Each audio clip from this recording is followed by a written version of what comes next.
السلام علیکم۔ Plan be جاسوس سیریز میں خوش آمدید۔ معزز سامعین حضرات، آئیے سنتے ہیں منزل اور مسافر قسط نمبر 13۔ معزز سامعین، آپ سے امید کی جاتی ہے کہ ویڈیو کو لائک کریں اور چینل کو بھی سبسکرائب کر دیں، شکریہ۔ برما پر جب جاپان کا قبضہ ہو گیا تو سارے ہندوستان میں آئی این اے کا اتنا زیادہ پروپیگنڈا ہوا کہ بچے بچے کی زبان پر آئی این اے چڑھ گیا۔ یہ پروپیگنڈا نہ ریڈیو سے ہوا تھا اور نہ ہی اخباروں سے، یہ زبانی پروپیگنڈا ہوا، اور پروپیگنڈا کرنے والے جاپان کے جاسوس تھے جو زیادہ تر ہندو تھے۔ پھر دیکھیے کہ آئی این اے یا دوسرے لفظوں میں جاپانیوں کے پروپیگنڈے کے انتظامات کتنے مؤثر تھے۔ برما پر جاپانیوں کو قبضہ ہو گیا تو انگریزوں نے امریکہ کی فوج کی مدد سے برما پر جوابی حملہ کیا۔ جنگ میں فتح یا شکست ہوتی ہے، اصل شکست خوردہ اسے کہتے ہیں جو شکست کو تسلیم کر کے الگ بیٹھ جائے۔ ہم نے یعنی ہم پاکستانیوں نے مشرقی پاکستان میں کیا کیا تھا؟ سیاست کی بدنیتی کی وجہ سے ہمیں وہاں شکست کا سامنا ہوا تو ہماری آنے والی حکومت نے بجائے اس کے کہ فوج کی حوصلہ افزائی کرتی کہ فوج اپنی شکست کا انتقام لے، یہ کیا کہ گھٹیا پروپیگنڈے کے ذریعے فوج کو رسوا کر دیا اور اتنی بڑی شکست کو جس میں آدھا ملک ہاتھ سے نکل گیا ہضم کر کے آپس میں اقتدار کی جنگ شروع کر دی۔ انگریز زندہ قوم تھی اور زندہ رہنا چاہتی تھی، اس لیے اس نے برما سے انتہائی ذلیل پسپائی کے بعد اپنی فوجوں میں نئی روح پھونکی، ادھر امریکہ کو ساتھ ملایا اور برما پر جوابی حملہ کر دیا۔ یہ جنگ عظیم کا بڑا ہی خونریز محاذ تھا۔ ظاہر ہے کہ جاپانیوں نے برما سے پسپا نہیں ہونا تھا، لیکن ادھر انگریزوں نے اپنی پسپائی کو فتح میں بدلنے کا عزم کر رکھا تھا، اس لیے دونوں قوموں نے برما میں اپنے زیادہ سے زیادہ فوجی قربان کر دیے۔ ادھر آئی این اے بن گئی تھی، اس کے لیے مزید نفری کی ضرورت تھی۔ جاپانیوں نے میدان جنگ میں یہاں تک کہ معلوم کر لیا کہ محاذ کے کس حصے میں انڈین آرمی کی کون سی یونٹ لڑ رہی ہے۔ یہ بھی ذہن میں رکھیں کہ برما کا محاذ میدانی نہیں تھا بلکہ وہ سارا علاقہ پہاڑی اور جنگلاتی ہے، بڑا ہی دشوار گزار علاقہ ہے۔ ایک ایک ٹیکری پر بڑی ہی خونریز لڑائیاں ہوئی۔ ان لڑائیوں میں کچھ ہمارے فوجی جاپان کے جنگی قیدی ہو جاتے تھے۔ جاپانی فوجی ان کے ساتھ بڑا ہی اچھا سلوک کرتے تھے کیونکہ انہوں نے انہیں آئی این اے میں شامل کرنے کے لیے تیار کرنا تھا۔ ان سے پوچھ لیتے تھے کہ وہ کون سی یونٹ کے ہیں۔ پھر یوں ہوتا کہ جنگ جاری ہے اور جاپانیوں کے مورچوں سے لاؤڈ سپیکروں سے اس طرح آوازیں آ رہی ہیں کہ کوئی ایک جوان بڑی بلند آواز میں ادھر کی کسی یونٹ کے جوان کا نام لے کر پکار رہا ہے، اسے کہہ رہا ہے کہ انگریزوں کی غلامی چھوڑ دو اور اپنے ملک کو آزاد کرانے کے لیے ہماری طرف آؤ۔ مثلاً یہ یوں ہوتا تھا: راجپوتانہ رائفل کے ایک کمپنی کے لاس نائک محمد خان، السلام علیکم، میں تمہاری کمپنی کا سپاہی نور احمد بول رہا ہوں، تم میرے گرائی ہو، انگریزوں کی غلامی چھوڑ دو اور پکے مسلمانوں کی طرح آزاد ہو جاؤ۔ فوراً ادھر ہمارے پاس پہنچو اور دیکھو ہم کتنی عیش کر رہے ہیں، تم بھی آؤ اور ہم سب مل کر ہندوستان کو آزاد کرائیں۔ میں نے یہ مختصر سے الفاظ بطور نمونہ پیش کیے ہیں۔ یہ آوازیں رات کو جب محاذ پر ذرا خاموشی ہوتی تھی تو بہت آتی تھی۔ ان آوازوں کا یہ اثر ہوا کہ ہماری طرف سے جوان بھاگنے لگے اور اس طرف پہنچ گئے۔ یہاں یہ بھی ہوا کہ اس زمانے میں فوج کے سپاہی اتنا بیدار مغز نہیں تھا کہ آزادی اور غلامی کا فرق سمجھ سکتا۔ مثلاً میرا علاقہ جو فوجی علاقہ کہلاتا ہے ایک طرح کا غلاموں کا علاقہ تھا، کیونکہ لوگ انگریزوں کی انڈین آرمی میں فخری انداز میں بھرتی ہوتے تھے اور ترقی حاصل کرنے کے لیے خوشامد کو ذریعہ بناتے تھے۔ خوشامد کے علاوہ اپنی جان کو خطرے میں ڈال کر بہادری کے کارنامے بھی کر دکھاتے تھے۔ ان میں سے جو عہدیدار یا سپاہی بھاگ کر ادھر چلے گئے وہ ہندوستان کو آزاد کرانے کے لیے نہیں گئے تھے، وہ جانے بچانے یا زخمی ہو کر ہمیشہ کے لیے اپاہج ہونے سے بچنے کے لیے ادھر چلے گئے تھے۔ برما کی زمین میں نے بیان کی ہے، پہاڑی اور جنگلاتی زمین ہے، زیادہ تر مورچے ٹیکریوں اور بلندیوں پر تھے، وہاں سے بھاگ نکلنا کوئی مشکل نہیں تھا۔ رات کے اندھیرے میں اپنے مورچے سے نکل کر ٹیکری سے اتر جانا اور درختوں کی اوٹ میں غائب ہو جانا بڑا آسان تھا۔ اس طرح انڈین آرمی کی جو یونٹیں وہاں لڑ رہی تھی ان کے سپاہیوں میں بھگوڑے ہونے کی خبریں آنے لگی۔ جو یونٹیں بھی پیچھے تھیں انہیں اس قسم کے لیکچر دیے جاتے تھے کہ تم لوگ جب آگے جاؤ تو تمہیں اس قسم کی آوازیں سنائی دیں گی، ان آوازوں کی تو توجہ نہ دینا، یہ جاپانیوں کا دھوکہ ہے۔ وہ ہندوستان کے جنگی قیدیوں کو مار ڈالنے کی دھمکی دے کر انہیں کہتے ہیں اپنے اپنے یونٹ کے دوستوں کو پکارو اور انہیں کہو ادھر آ جائیں۔ اس لیکچر میں ہندوستانی فوجیوں کو بتایا جاتا تھا کہ جاپانی اس طرح دھوکے سے تمہیں بلاتے ہیں اور جن کے مورچے میں چلا جاتے سے مار کے اس کا گوشت کھاتے ہیں، اور اگر وہ قیدیوں کو زندہ رکھے تو ان سے اتنی مشقت لیتے کہ قیدی کام کرتے کرتے مر جاتے ہیں۔ قیدیوں کو 24 گھنٹوں میں صرف ایک بار ایک روٹی دیتے ہیں۔ مطلب یہ تھا کہ جاپانی فوجی ہمارے فوجیوں کو سبز باغ دکھاتے اور ادھر بڑے پیار اور احترام سے بلاتے ہیں، اور ادھر انگریز اپنے فوجیوں کو ڈراتے تھے اور انہیں بڑی بڑی خوفناک باتیں سناتے تھے۔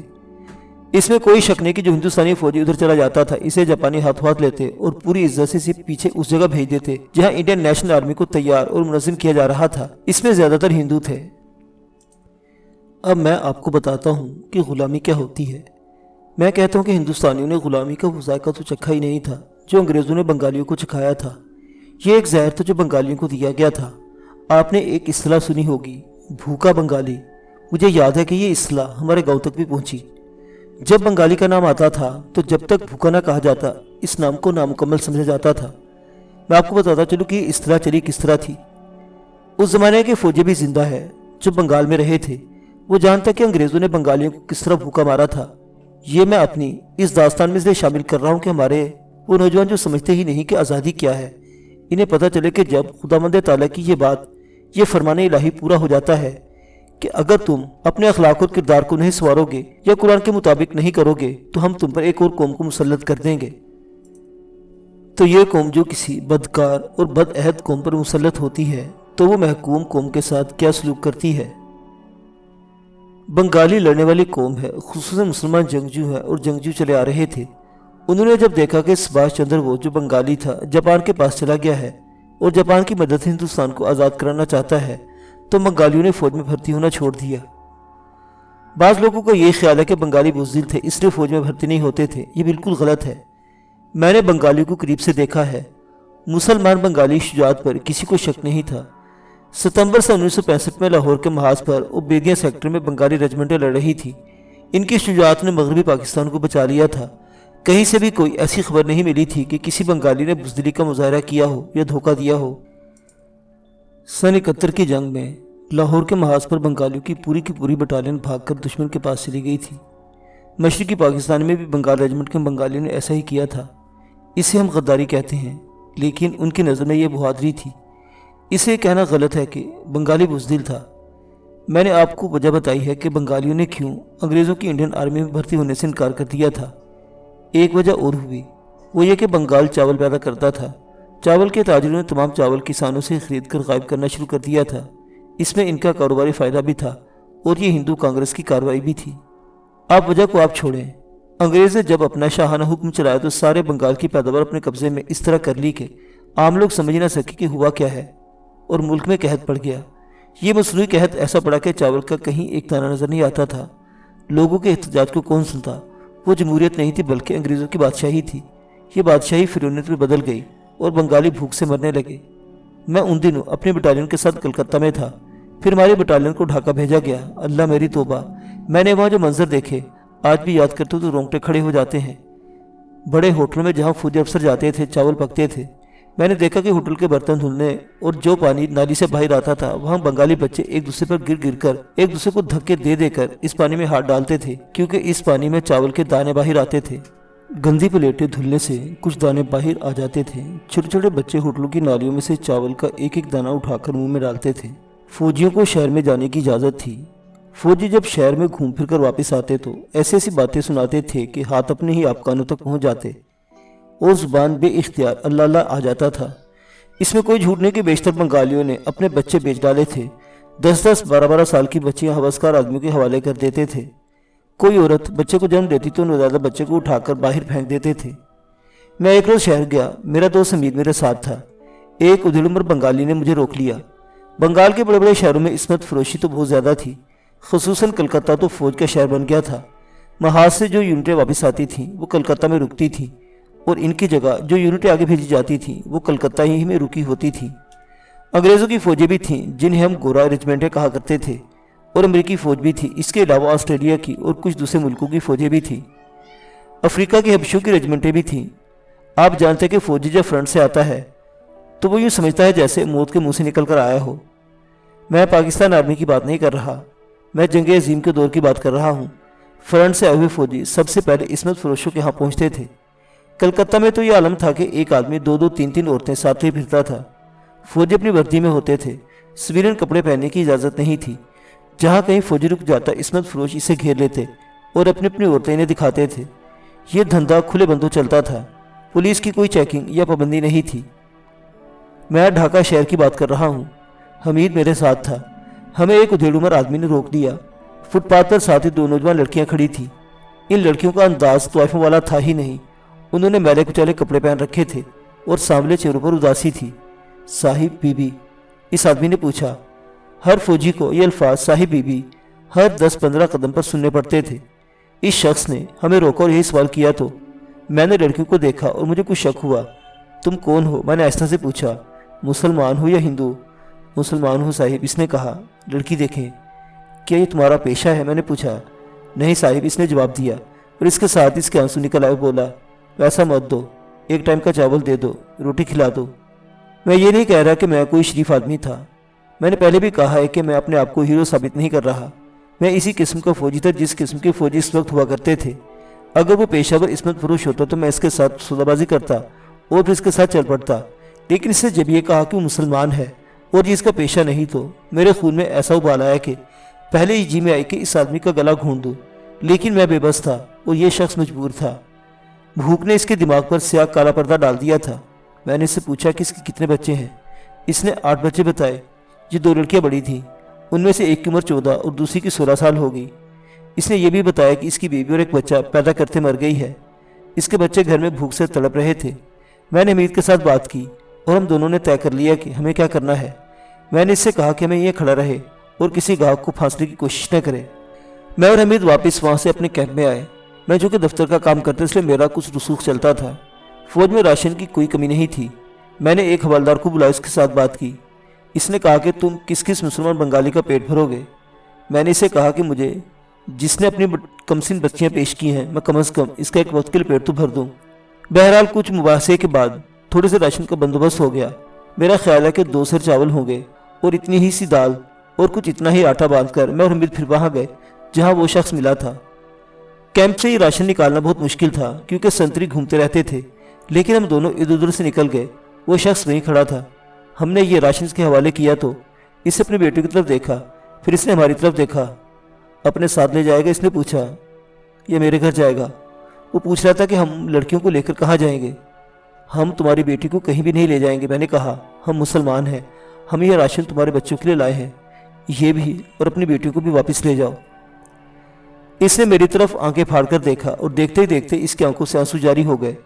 हमीद ने इसके कंधे पर थपकी दी और इसे घर जाने को कहा और साथ ये भी कहा कि वो मुसलमान होकर अपनी बेटियों की इज्जत इस तरह ना बेचे। कब तक? इसने रोते हुए कहा। आप पर रोज़ तो मुझे ये चीज़ें नहीं दे सकते। बच्चों के पेट भरने के लिए कुछ ना कुछ तो करना ही पड़ता है। आपको क्या मालूम कि हमारे मुल्क में क्या हो रहा है। मैंने हमीद को बाजू से पकड़ा और इसे कहा, आओ चले।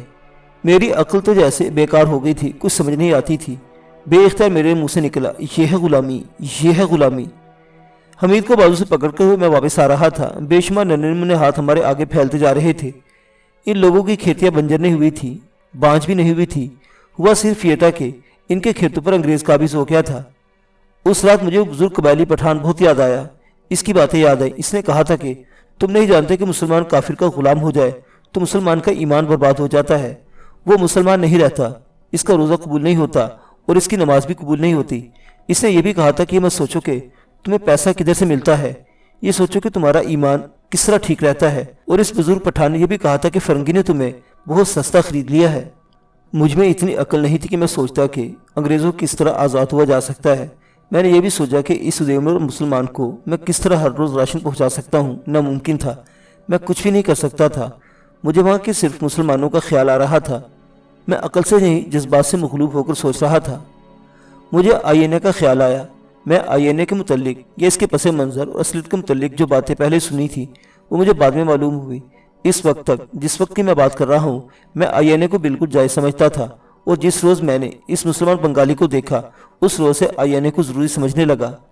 यहाँ से मुझे ज़रा सुकून मिला। मैंने इसी रात तय कर लिया कि मेरी बटालियन जब फ्रंट पर जाएगी तो मैं इधर से भगोड़ा होकर जापानियों के पास चला जाऊँगा और फिर आईएनए के साथ हिंदुस्तान में एक फातह के ऐसे से दाखिल होऊंगा। मुझे नींद आने लगी और मैं सो गया। मैंने ग़ुलामी की इंतहा देखी है। ये इंतहा नहीं तो और क्या था। अंग्रेज़ फिरौन बना देख रहा था कि बंगाली भूखे मर रहे हैं, अपनी बेटियों को बेच रहे हैं और अपने दूध पीते बच्चों को फेंक रहे हैं। ऐसी खबरें भी सुनी थी कि कुछ बंगालियों ने अपने मरे हुए बच्चों का या घर के किसी बड़े मरे हुए फर्द का गोश्त भी खाया है। अंग्रेज़ सब कुछ देख रहा था, लेकिन वो बादशाह था। वो अपने राया को इसी मुकाम पर लाना चाहता था। बंगालियों ने फौज में भर्ती होना शुरू कर दिया। इसी रात हमें जगाया गया। तैयारी का हुक्म मिला। ट्रक आ गए। वहाँ तो हम तैयारी की हालत में ही रहते थे। हम ट्रकों में बैठे और ट्रक चल पड़े। हम जानते थे कि हम हिंदुस्तान को वापस नहीं बल्कि बर्मा के महाज पर जा रहे हैं। सुबह हुई तो मैं बता नहीं सकता कि हम कहाँ थे। ट्रक चलते रहे। कहीं खाने के लिए रुके और फिर चल पड़े। और कुछ दिनों की मुसाफत के बाद हम उस जगह पहुंच गए जो मैदान जंग नहीं बल्कि क़यामत का मैदान था। धमाके दूर से सुनाई दे रहे थे। हुक्म मिलने पर हम कूदकर ट्रकों से उतरे। मैं अपने कंपनी कमांडर के साथ था। हम आगे आगे दौड़ते जा रहे थे। अब हम फ्रंट पर थे जहां मौत की चीखें और जन्नाटे सुनाई दे रहे थे। मैं तो ऑफिसर था, मुझे मालूम होता कि हमारी पोजीशनें कहाँ हैं और हमारी बटालियन किस स्कीम के तहत इन पोजीशनों में जा रही है। हम अब हुक्म के पाबंद थे और वहाँ का माहौल और धमाके साफ बता रहे थे कि अब मौत के खनाबदोश चल रहे हैं। थोड़ी देर बाद फजा में बड़ी ज़बरदस्त घनघर सुनाई दी। ऊपर देखा 8-9 हवाई जहाज़ थे। मुझे कुछ पता नहीं चला कि ये हवाई जहाज़ अंग्रेज़ों के हैं या जापानियों के। पता उस वक्त चला जब एक जहाज़ गोते में आया और हमारी पोजीशनों पर मशीन गन का फायर करता आगे निकल गया। मुझे मालूम न हो सका कि इस फायरिंग ने हमारे बटालियन के कितने जवान मार डाले या कुछ बचत हो गई है। अब तो ये आलम था कि अपने आप को बचाना था। सिर्फ ये देखना था कि मैं जिंदा हूँ या नहीं। नफ्सा नफसी शायद इसी को कहते हैं।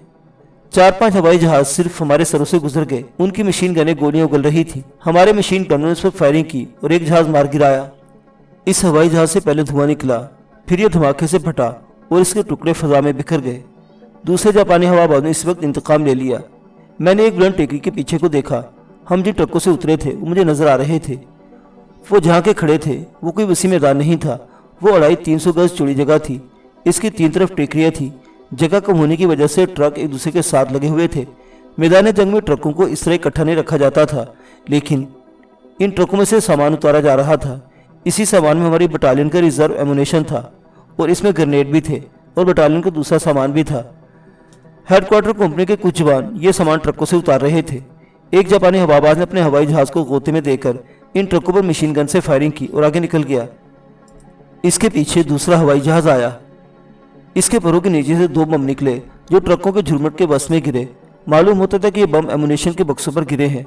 बड़ी ही जोर का धमाका हुआ और इसके साथ ही कई एक ट्रकों ने आग के शोले निकलते देखे। ये अंदाज़ा करना मुश्किल था कि कंपनी हेडक्वार्टर के कितने आदमी मारे गए, लेकिन जहाँ इतनी जोर का धमाका हुआ था, इतना ज़्यादा एमुनेशन फटा, वहाँ शायद ही कोई बंदा बचा होगा। वहाँ तब ऐसे धमाके थे। अपना तोपखाना हमारे पीछे था। अपनी तोपों के गोले हमारे ऊपर से गुजरकर आगे जाते थे। तोप के गोले की चीखें बड़ी खौफनाक होती हैं। जापानी को तोपखाने की गोलाबारी भी हो रही थी।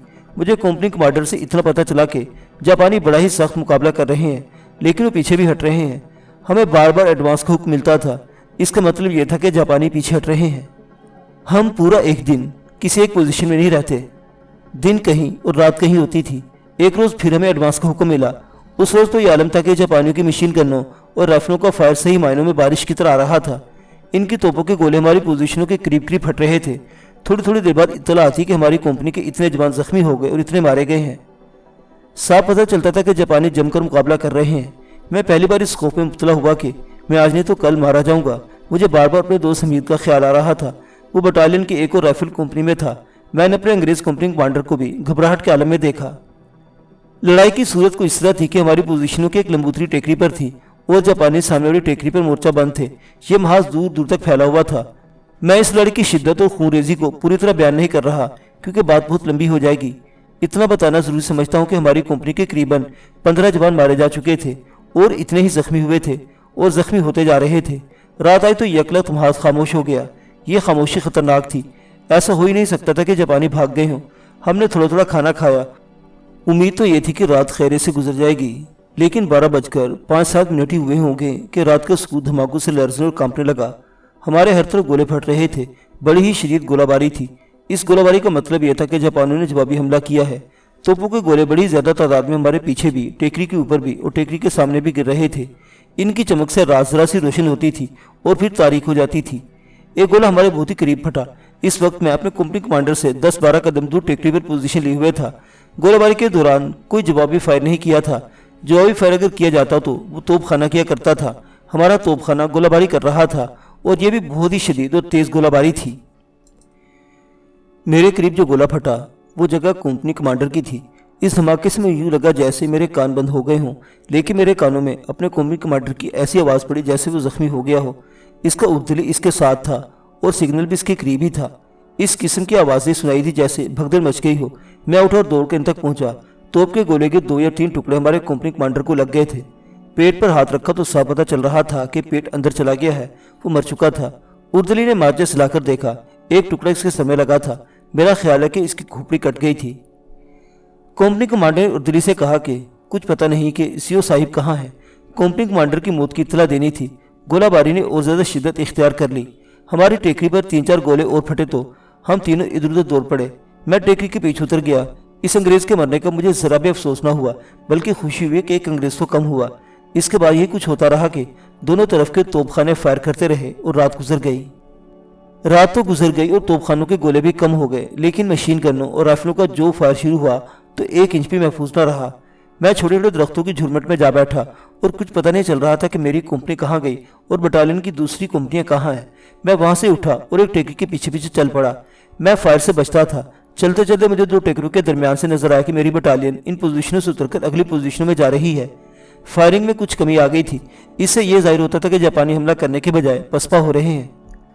मैंने अपनी बटालियन के साथ जाना था। यह जरूरी नहीं था कि मैं अपनी कंपनी में ही जाता। मैं टेकरी के अंदर अंदर बचता बचाता जा रहा था। कई जगहों पर मुझे दाएं या बाएं मुड़ना पड़ा और इस तरह मैं ऐसी जगह पहुंच गया जो जरा कुशादा थी। मुझे अपनी बटालियन की 10-12 जवानों की लाशें नजर आई। इन्हें देखकर मैं और ज्यादा खौफजदा हो गया। मैंने बेहतर यही समझा कि पीछे ही रहूं और आहिस्ता आहिस्ता चलूं। बटालियन से तो जा ही मिलूंगा। मुअज़्ज़िज़ सामीनी हज़रात, मंजिल और मुसाफिर अभी जारी है। बकिया वाक़यात अगली किस्त में देखते रहिए। प्लान बी की जासूस सीरीज़। अल्लाह हाफिज़।